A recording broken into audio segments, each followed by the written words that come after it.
again.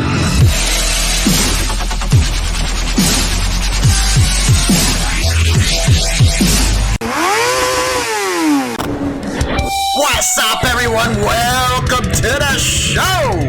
Yes, it's time for your daily biker news. Don't forget to go over to HarleyLiberty.com and get your daily biker news now. Don't forget to subscribe to us on all our platforms. Boy, I'm in one of them damn moods today. Yes, I'm in one of them moods. Especially when it comes to this one story we're going to be covering. I guess a vendor had a Confederate flag flying at their booth, and because some putts started complaining to the dealership, they were made to take it down. Yes, this from the company that during the 70s and 80s and all that stuff, I'm sure some of the old timers have one of them shirts with the rebel flag on it. So, the hypocrisy of Harley-Davidson. Yes, you get the big fat middle finger from me. I will never, ever, ever, ever buy another Harley-Davidson used or new. Never. Fat Boy is the last one.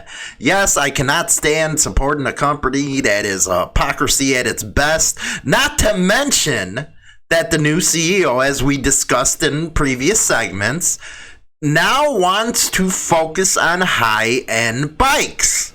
Yes, the CVOs. Because they feel selling fewer bikes at a higher price is going to make their company better. Now, you know what's going to happen is AMF days, but that would be good luck for them. They're probably going to go down to the toilet.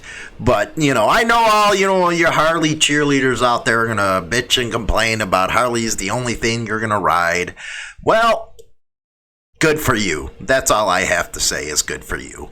We got a lot of news coming up today, and yes, that's one of them. Plus, we got the Wall of Shame and some East Coast news going on out there. What does everybody think of the COVID spike, man? I get, every time I talk about it, I get a lot of the naysayers and conspiracy theorists out there.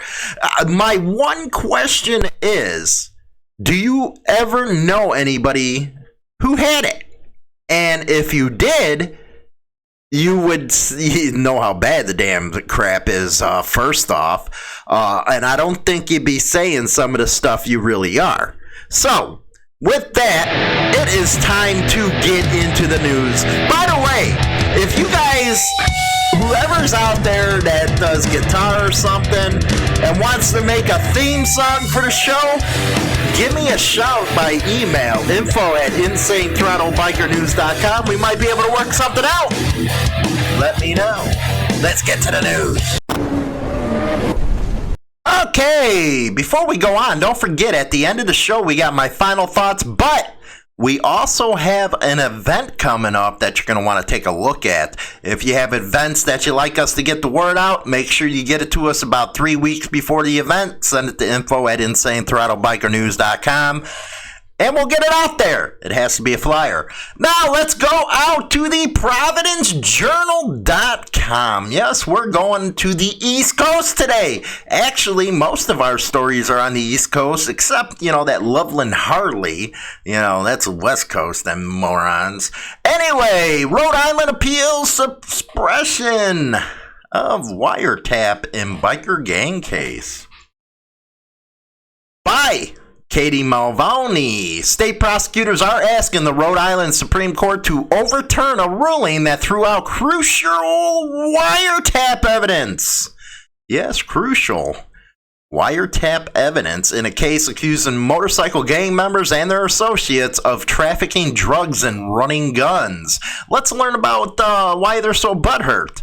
Attorney General Peter Norano's office is asking the High Court to reverse a July 2019 ruling by the Superior Court Judge Nettie C. Vogel that suppressed wiretap evidence gathered after July 13, 2017 from the phones of Derek McGuire. Authorities cast McGuire, 35, of Burrowville as the leader of the state chapter of the Pagans Outlaw Motorcycle Gang and a Woonsocket drug trafficking enterprise. Vogel concluded in the case of McGuire and 20 of his associates that under state law, only the Superior Court presiding justice or the next senior Superior Court judge can authorize wiretap interceptions. Oh, it sounds like a lot of their case is gone. Bye-bye, out the window. You know, it's funny that they're talking about wiretaps and stuff. You know, a lot of people, you know, I don't care about your political leanings or all that stuff, but that stuff that happened at the federal level with Flynn and the unmasking, a lot of that has to do with what happens to us normal citizens. And look at this case right here.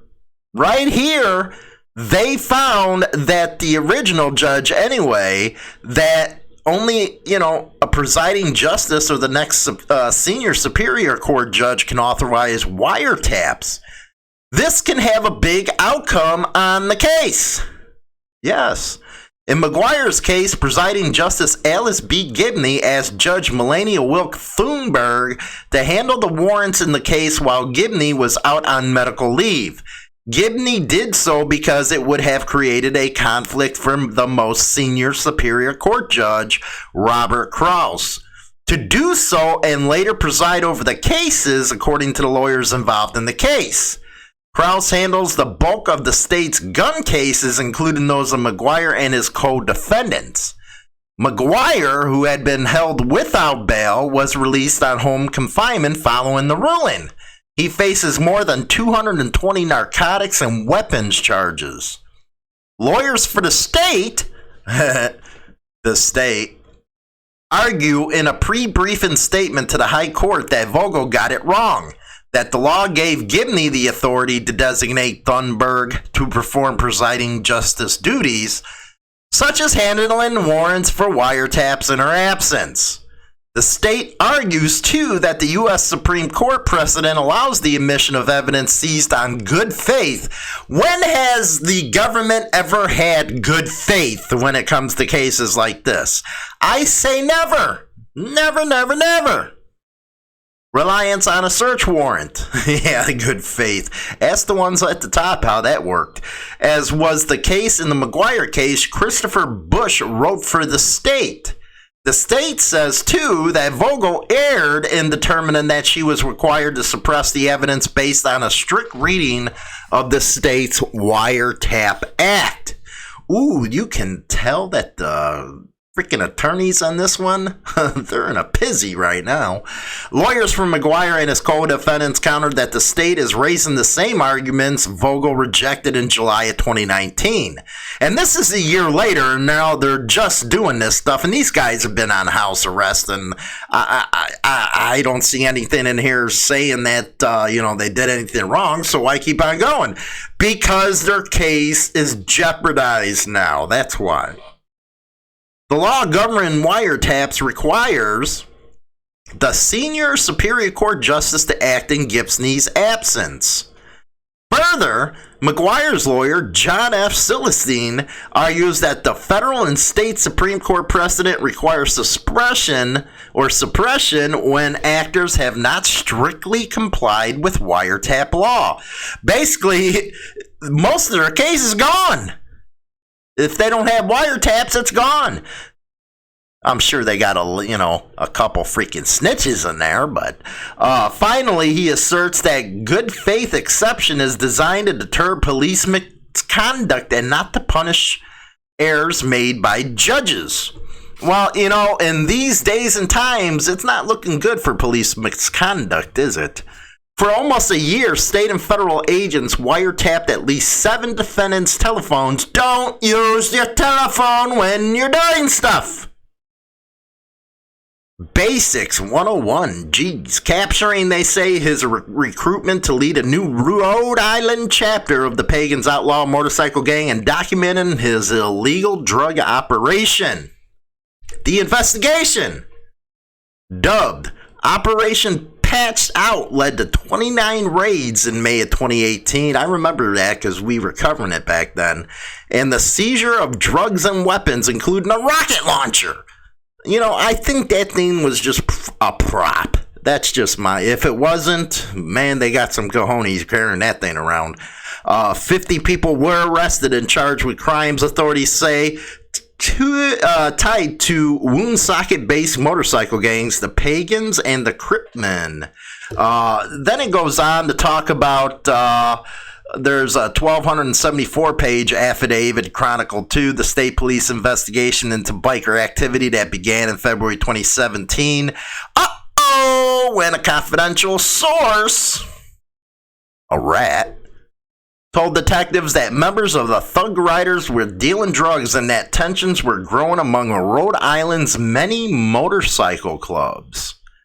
Yes, we're going to keep on following this story. Very interesting to find out what the ruling's going to be at this one. Now, this one right here is Atlantic City is trying to ward off some protests because they don't want to have another embarrassment. NJ.com. And I went to the part where they're talking to biker stuff. We cannot afford another embarrassment, Small said. This is the time for everyone to step up. We cannot have people coming in from out of town, destroying our businesses, destroying our properties, and destroy Atlantic City's good name. Good name. You're funny. Small, here we go, also addressed reports that the Pagans Motorcycle Club was headed to the city Saturday. Quote, I learned some information that the Pagans Motorcycle Gang was supposed to come here and try to intervene. That is all fine and dandy. However, we are going to take care of our affairs here in the city of Atlantic City. Did he just give a go-ahead on a wink-wink there? You guys caught that, right? It's a wink-wink. The Pagans have been beefing up their membership in New Jersey. State officials said this past October during public hearings about outlaw motorcycle clubs.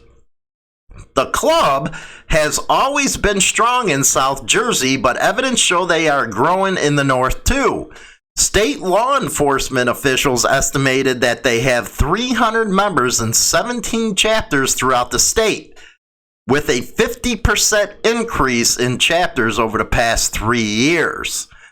Yes, I don't know, man. I think he gave a wink-wink there, man. All fine and dandy. Yeah, he gave a wink-wink.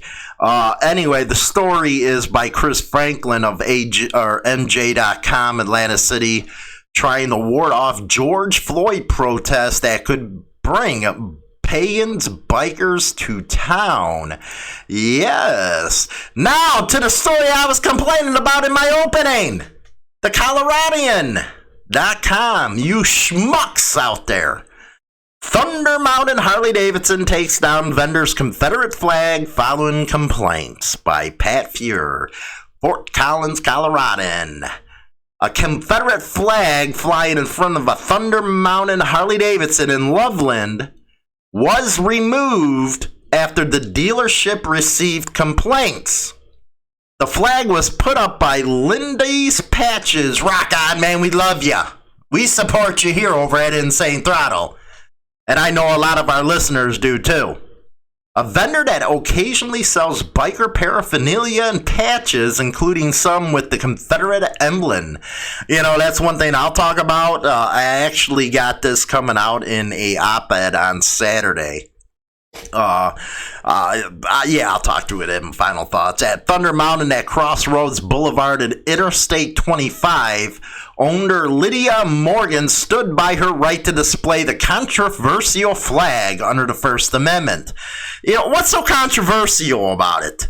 It's been around. It is what it is. It's just you snowflakes on the left get your butt hurt.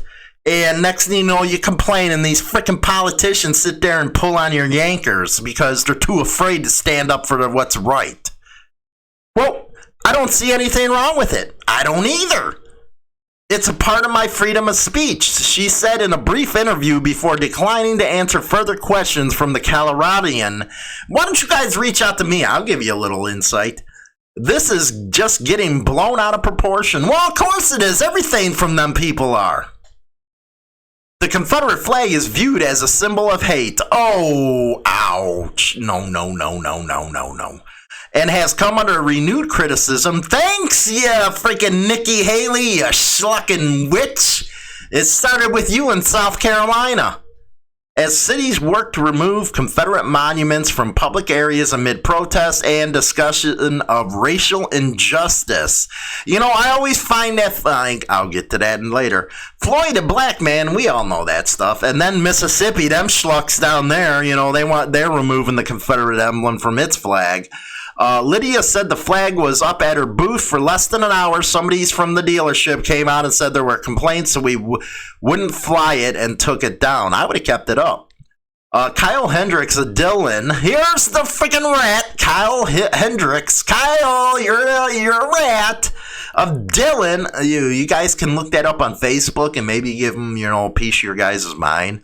Noticed the flag while driving on I-25 toward Fort Collins to visit his friends. James Combs. Quote, it was quite large. It was hard not to notice. I did a double take. That's not really a Confederate flag, is it? But it was. Hendricks told Combs about the flag, and they called the dealership to complain. By the way, can you guys call the dealership and give them hell too? I'd really appreciate it. I told them it's sending a bad message and being on the Harley-Davidson property. Of course, Harley-Davidson, they're going to swing on their balls. Not to mention that half the people that ride their bikes have it on their vest. I suggested they take it down because it would look bad for Harley, not to us. It's on their property and they weren't saying no to it. Babies! You freaking leftists, man. You really burn my balls the way you guys go through life. You really do. You're whiners. That's what you are. You're whiners and you're weak. Combs said the receptionist apologized and said his complaint was the second they received, including from one customer who was so offended she said she was taking her business elsewhere. Bye-bye! It's supposed to be a biker dealership. Bye-bye! That's the type of people we now got in this lifestyle. A bunch of freaking snowflakes. Thunder Mountain. Okay, Thunder Mountain. Make sure you look it up. Thunder Mountain Harley-Davidson. Call and start giving them. They want to see complaining, give them some complaints. Seriously, get on the phone, give them some complaints. Did not respond to repeated calls. Of course they won't. Hendricks and Combs visited the store after their phone call to see if Thunder Mountain had taken action. Really? You freaking rats. Anyway, Harley-Davidson recently posted a statement on its corporate website denouncing racism, hate, and intolerance after racist comments were posted on one of its dealers' ownership's pages. Yeah. That is the Coloradoan. We'll talk later on that one, won't we? Okay, let's go to the Wall of Shame. Wall of Shame. Corey Graff. He's the one who sends it in. Corey is a listener to the show, and he really helps on this segment. That's why we call it Corey Graff's Wall of Shame. Woman found at scene of car accident leads to San Antonio police officer's arrest. Let's take a listen. Developing right now, San Antonio police have arrested one of their own. Officer Jonathan Montalvo is accused of violating terms on an emergency protective order. Last night, police say he was Jonathan, you're in the Wall of Shame. Guardrail along I-10 and USA Boulevard. His passenger was his girlfriend, which is someone he was not supposed to be in contact with. He was previously arrested for assaulting her, and now he'll be on temporary administrative leave pending. Uh-oh! You are on the Wall of Shame there, Jonathan. You did something you shouldn't be doing. A freaking order of protection. Don't they freaking take the cops' badges and stuff away if that's the case, if they got an order of protection against them? I'm just saying, I'm asking, man. It's a legit question. So, yeah, Jonathan, you are now in the Wall of Shame. Congratulations, you schmuck. Okay, Snake River Bros. Rally in the It's their 15th annual. It was established in 2001, it says. Murtaugh Lake, Idaho. They're going to have $40 weekend passes. 17 and under are free with paid adult. So I guess it is for everybody. July 10th and the 11th. Live music, camping, poker run, raffle, silent auction, you name it. Pinbox Posse is gonna be playing. Black Top Mojo. Contact info: Jeremy Madison 208-316-8021. Vendors, you call Julie 208-410-0916. And camping is limited availability. SRBRALLY.brownpapertickets.com. Yes, get your tickets now if you're out in Ohio or Idaho. Yeah, my fault. Anyway, my final thoughts, please, for the love of God. I am asking you to call Thunder Valley Harley-Davidson in Colorado and voice your displeasure. It is real funny how things are starting to play out now in this country. And I try to keep politics out of it. I try. I do a lot of politics with op-eds and stuff over on HarleyLiberty.com. But this has to apply to the biker scene.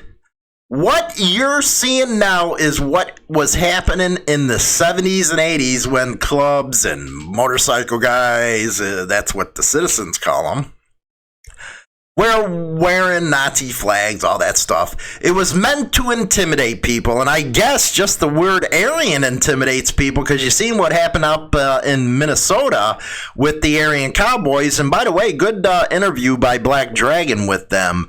But you see how they were profiled right out of the gate. The pictures that she showed was of them walking away. And it was like she had a prepared statement on her Facebook page. But, you know, I've been called racist all week long since I started covering this. And hey, that's all right. That's fine. I'm a proud Peckerwood. That's the way it is. I'll never, be ashamed of that. But I guess my certified white boy patch on my vest, my proud Peckerwood, my Confederate flag patches on my vest, people are going to have a problem with. Oh, well, it is what it is. It was always better. It was when citizens looked at you bad anyway. I know we're in a different modern time, as a lot of people try to remind me. But I think it's actually a better time for bikers. But profiling is going to be bigger nowadays. It is. Profiling is going to get out of hand because now the Leos are actually going to have an excuse. Because of one woman's word or allegation against a club, now they're under investigation and could have criminal charges against them. My question is, where's the Leo with all these other people tearing down monuments and stuff? Simple question. Anybody have an answer? No, they're hiding like a bunch of chumps. But that's Leo, ain't they? They love to go around and push that power until somebody takes that power away from them. Now they're running like scared little rats. Scared little rats. That's just like, when they throw on three-piece rockers, which I do not know why they do. If they don't like bikers so much, then they shouldn't try to imitate us. But, they might get into a bar fight, and the first thing they do is pull up the damn badges. First thing! So, read that op-ed I got coming out Saturday morning. I really get deep down into this stuff because if you don't start standing up and fighting, and I think this is the perfect time to fight back against motorcycle and motorcycle club profiling. Perfect time because Leo's on the defensive. And when that happens, you got to go on the offensive. Get involved.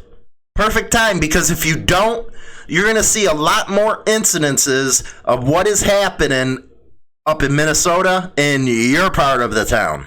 Yes, you're going to see that. And for those who think what Harley-Davidson is doing with the Confederate flag, by the way, that they made money on, is right, you're a schluck. You're a schluck. I don't care if you're a so-called modern woke biker. You're a schluck. You're a motorcycle enthusiast. Because the minute you go around telling people what they can and cannot wear, you're a schluck. Just saying. And I'm very proud of my patches. Yes, I am. Very, very proud. You can actually see, I think, a picture of the vest over on our Instagram. Yes, go over to Instagram because I actually do a lot of videos over there that you won't see on my other platforms. Also, people are asking how they can get a feed off of HarleyLiberty.com. You can through Twitter. That's all our Twitter is about, is our feed from HarleyLiberty.com. That way you can pick and choose the stories you guys want to read instead of going through everything to try to find what you're trying to get ahead of. So yeah, go over there. But again, if you guys can do me that favor and just give them hell at Thunderbay Harley, man, in Colorado. That is just the worst freaking thing I've heard all damn week.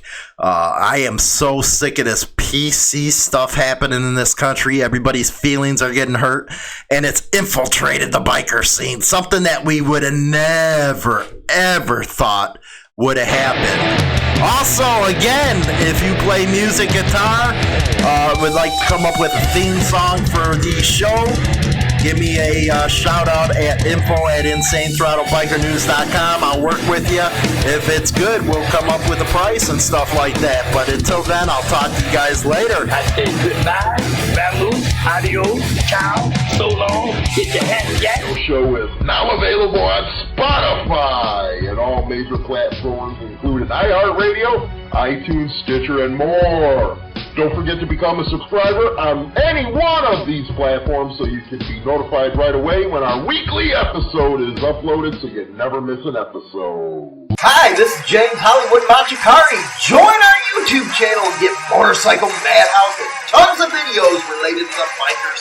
Join now by subscribing for free and become part of the Throttle today. Always free and always entertaining. Don't forget to visit us at www.harleyliberty.com for your daily biker news. Rock on!